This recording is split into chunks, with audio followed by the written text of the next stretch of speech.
Hello friends, स्वागत है हमारे यूट्यूब चैनल पे। आज हम कक्षा 11 के इतिहास कक्षा 11 का पॉलिटिकल साइंस यानी राजनीतिक विज्ञान के 40 वीवीआई क्वेश्चंस के बारे में बताने वाला हूँ, जो कि बहुत ही ज़्यादा महत्वपूर्ण है। ये जो क्वेश्चन है 40 वीवीआई है, इन क्वेश्चंस को अच्छा से ध्यानपूर्वक आपको पढ़ लेना है। इनके आने की संभावना बहुत ही ज़्यादा है।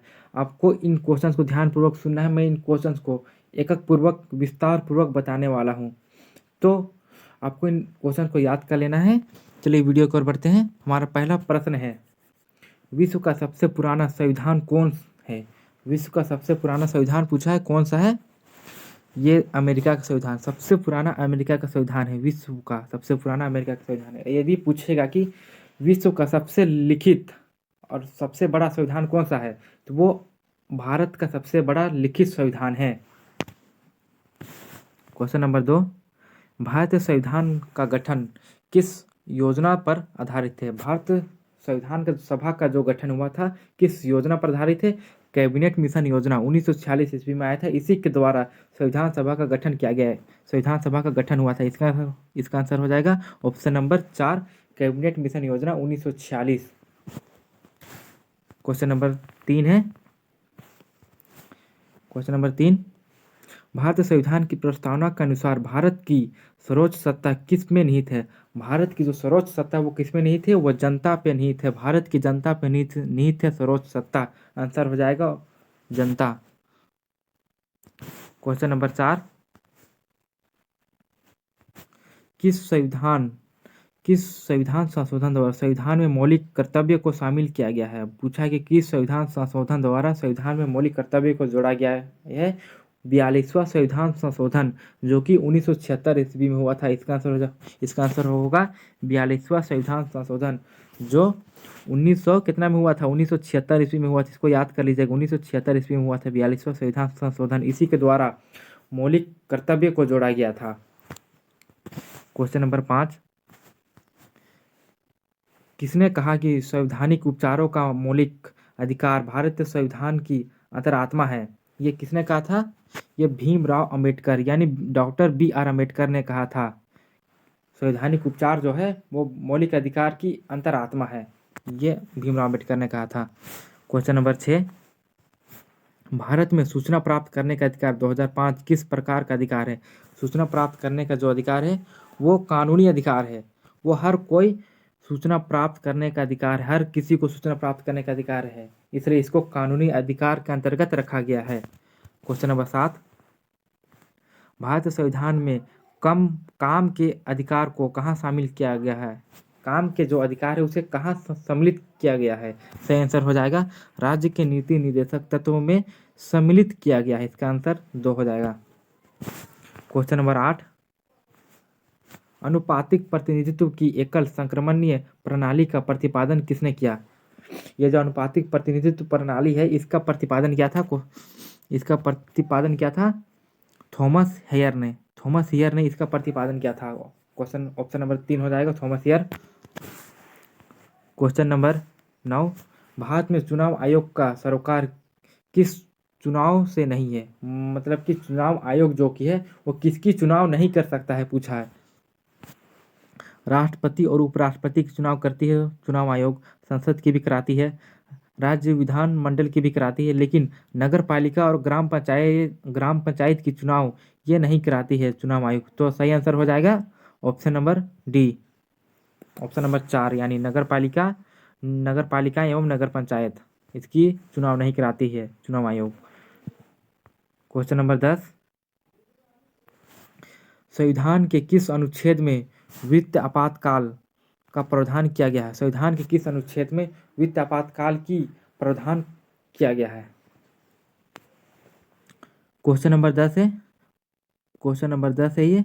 इसका ऑप्शन यहाँ पास है। पूछा था कि वित्त आपातकाल की घोषणा किस अनुच्छेद के द्वारा किया जाता है? तो अनुच्छेद 360 में वित्त आपातकाल की घोषणा का प्रावधान किया गया है। इसमें क्या होता है, राष्ट्रपति सभी राज्यों के राज्यपाल से बातचीत करके उनसे वित्त आपातकाल की घोषणा कर सकता है। यह प्रावधान किया गया है अनुच्छेद 360 में। क्वेश्चन नंबर 11, भारत की पहली महिला राष्ट्रपति कौन बनी? भारत की जो कि पहली महिला राष्ट्रपति द्रौपदी मुर्मू बनी थी, और ये कब बनी थी? 2007 ईस्वी में। 2007 ईस्वी से 2012 ईस्वी तक थी जो प्रतिभा पाटिल। प्रतिभा पाटिल ये पहली राष्ट्रपति बनी थी। और द्रौपदी मुर्मू जो है ये वर्तमान की राष्ट्रपति है, द्रौपदी मुर्मू। सही आंसर हो जाएगा प्रतिभा पाटिल। क्वेश्चन नंबर 12, किसको कैबिनेट के मेहरबान की आधारशिला कहा गया है? कैबिनेट के मेहरबान की आधारशिला किसे कहा गया है? इस प्रधानमंत्री को कहा गया है आधारशिला कैबिनेट का। ठीक है। क्वेश्चन नंबर 13, संसद की संयुक्त बैठक की अध्यक्षता कौन करता है? जो संसद की संयुक्त बैठक जो होती है उसकी अध्यक्षता कौन करता है, ये पूछा है। लोकसभा का अध्यक्ष ही इसका अध्यक्षता करता है। सही आंसर हो जाएगा ऑप्शन नंबर 4, लोकसभा का अध्यक्ष। क्वेश्चन नंबर 14, धन विधेयक को प्रमाणित करने की शक्ति किसे प्राप्त है? अब जो धन विधेयक है उसे प्रमाणित करने की शक्ति किसे प्राप्त है? लोकसभा के स्पीकर को। जो लोकसभा के स्पीकर होता है वही इसे प्रमाणित कर सकता है धन विधेयक को, अन्यथा कोई नहीं कर सकता है। क्वेश्चन नंबर 15, लोकसभा में निर्वाचित सदस्यों की अधिकतम संख्या कितनी हो सकती है? यहाँ ध्यान से पढ़िएगा, आपको निर्वाचित पूछा है, अधिकतम नहीं पूछा है। निर्वाचित सदस्यों का अधिकतम संख्या होगा 338 हो जाए 238 हो जाएगा। यदि पूछेगा कि लोकसभा में सदस्यों की अधिकतम संख्या कितनी होगी, तो होगा 250 होगा। उसमें से 12 सदस्य को राष्ट्रपति मनोनीत करता है और 338 को ये निर्वाचित सदस्य होते हैं। 338 जो होते हैं निर्वाचित सदस्य होते हैं। तो हमारा सही आंसर हो जाएगा 338, ऑप्शन नंबर 4। क्वेश्चन नंबर 16, कानून के प्रशासन का विचार किसने दिया? अब जो ये जो कानून का जो शासन है इसका विचार सर्वप्रथम किसने दिया था? सही आंसर हो जाएगा एडम डियासी ने।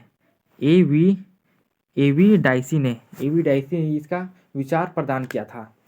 क्वेश्चन नंबर 17 है, इस समय भारत में कुल कितने उच्च न्यायालय हैं? भारत में इस समय जो वर्तमान में है कुछ कितने उच्च न्यायालय हैं? 25 उच्च न्यायालय हैं भारत में अभी। क्वेश्चन नंबर 18, भारतीय संघात्मक व्यवस्था में अवशिष्ट शक्ति किसके पास है? जो अवशिष्ट शक्ति जो होती है वो किसके पास होती है? वो होती है संसद के पास। किसके पास होती है? संसद के पास अवशिष्ट शक्ति होती है। ऑप्शन नंबर 3 हो जाएगा 18 का।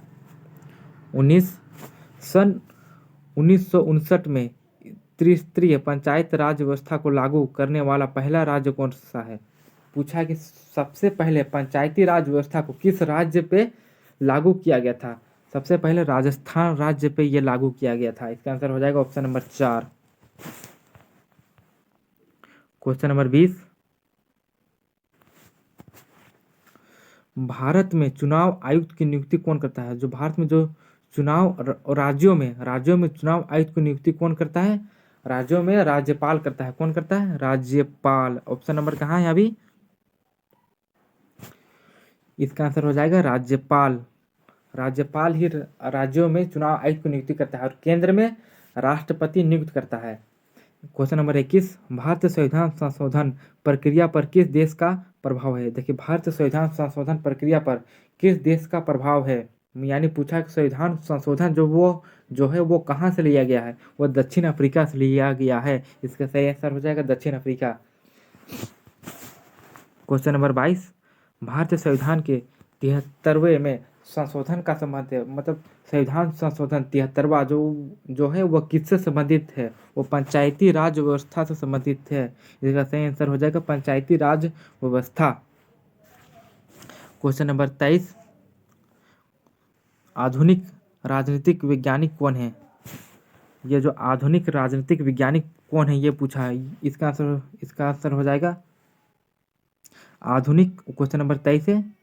क्वेश्चन नंबर 23, आधुनिक राजनीतिक वैज्ञानिक कौन है? डेविड स्टन है। कौन है? डेविड स्टन जो है आधुनिक राजनीतिक वैज्ञानिक है।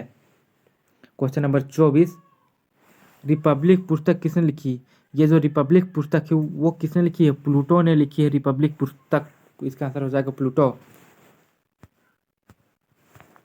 क्वेश्चन नंबर 25, किसने फ्रीडम फ्रॉम फिशर किसने फ्रीडम फ्रॉम फीचर भय से मुक्त नामक पुस्तक लिखी है? किसने लिखा है? सही आंसर हो जाएगा आंग सान सू की। आंग सान सू की ऑप्शन नंबर 3 में देख लो, आंग सान सू की ने ये लिखा है। अब क्वेश्चन नंबर 26 है, समानता का मुख्य रूप है। जो समानता जो है ये इसका मुख्य रूप क्या है? आर्थिक रूप से भी समान होने चाहिए, सामाजिक रूप से भी समान होने चाहिए, राजनीतिक समानता भी होना चाहिए। क्या क्या होने चाहिए? ये सभी हो गए। इसका आंसर हो जाएगा ये सभी। क्वेश्चन नंबर 27, ऑन लिबर्टी पुस्तक किसने लिखी? जो ऑन लिबर्टी पुस्तक किसने लिखी है? ये पूछ रहा है कि ऑन लिबर्टी पुस्तक किसने लिखी है? जेम्स मिल ने। इसका सही आंसर हो जाएगा जेम्स मिल ने ऑन लिबर्टी पुस्तक लिखी है। न्याय एक अवधारणा है। न्याय जो एक अवधारणा है, ये कानूनी अवधारणा है। न्याय एक कानूनी अवधारणा भी है, नैतिक अवधारणा भी है, सामाजिक अवधारणा भी। इसका आंसर क्या हो जाएगा? इनमें से सभी। ये जो मैं आपको क्वेश्चन बता रहा हूँ ये बहुत ही ज़्यादा इंपॉर्टेंट क्वेश्चन है, इसलिए इन क्वेश्चंस को आपको ध्यानपूर्वक पढ़ना है। सच बोलना और कर्ज की याद, सच बोलना और कर्ज की याद आएगी कि न्याय है। ये जो वाक्य है ये किसने बोला था? ये पूछ रहा है यहाँ। किसने बोला था? अरस्तु ने। किसने बोला था? सेफल्स। सॉरी, ऑप्शन नंबर 2 हो जाएगा सेफल्स ने। सेफल्स ने ये वाक्य बोला था। इसको याद करना है आपको। क्वेश्चन नंबर 30 है, संघ और संगठन बनाने का अधिकार किस प्रकार का अधिकार है? ये जो संघ और संगठन बनाने का अधिकार है ये किस प्रकार का अधिकार है? ये पूछा है। इसका सही आंसर हो जाएगा नागरिक अधिकार। नागरिक अधिकार में ही ये उल्लेख है। क्वेश्चन नंबर 31, भारत काम का अधिकार किस प्रकार का अधिकार है? ये जो काम का अधिकार है पूछा किस प्रकार का अधिकार है? ये मौलिक अधिकार है। काम का अधिकार मौलिक अधिकार है। भारत में क्वेश्चन नंबर 32 है, भारत में नागरिकता कानून कब पारित किया गया था? अब जो पूछ रहा है भारत में नागरिकता का कानून कब पारित हुआ था? 1955 ईस्वी में भारत में नागरिकता कानून पारित हो गया था। क्वेश्चन नंबर 33, सबसे पहले किस देश ने महिलाओं को मताधिकार दिया था? पूछ रहा है कि सबसे पहले किस देश ने महिलाओं को मताधिकार दिया था? न्यूजीलैंड ने ही सबसे पहले महिलाओं को मत देने का अधिकार दिया था।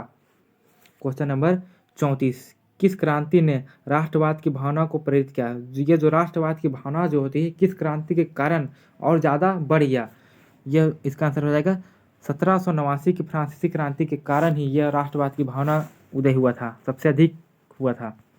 35, क्वेश्चन नंबर 35 है, किस वर्ष भारतीय संविधान की प्रस्तावना में पंथ निरपेक्ष शब्द जोड़ा गया था?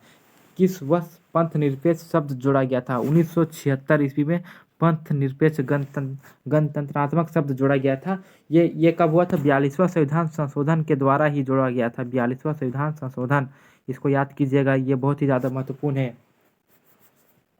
क्वेश्चन नंबर 36, सविनय अवज्ञा का नारा किसने दिया था? सविनय अवज्ञा का नारा जो है वो महात्मा गांधी ने दिया था। महात्मा गांधी ने सविनय अवज्ञा का नारा दिया था। क्वेश्चन नंबर 37, न्यायालय के किस महत्वपूर्ण निर्णय में कहा गया है कि हमारे मौलिक अधिकार में कोई कटौती नहीं की जाएगी? हमारे मौलिक अधिकार में कोई भी कटौती नहीं होनी चाहिए। ये कौन सा केस में हुआ था? केशवानंद भारती केस में यह हुआ था कि कहा गया था कि अब जो है भारत में मौलिक अधिकार में कोई कटौती नहीं होनी चाहिए, ये हुआ था। क्वेश्चन नंबर 38, राज्य के शासन में केंद्र का प्रतिनिधित्व किसे कहा गया है? अब ये जो राज्य के शासन में केंद्र का प्रतिनिधित्व किसे कहा गया है? राज्यपाल को। राज्य में क्या होता है? राज्यपाल का प्रमुख होता है, ये राज्यपाल हो जाएगा।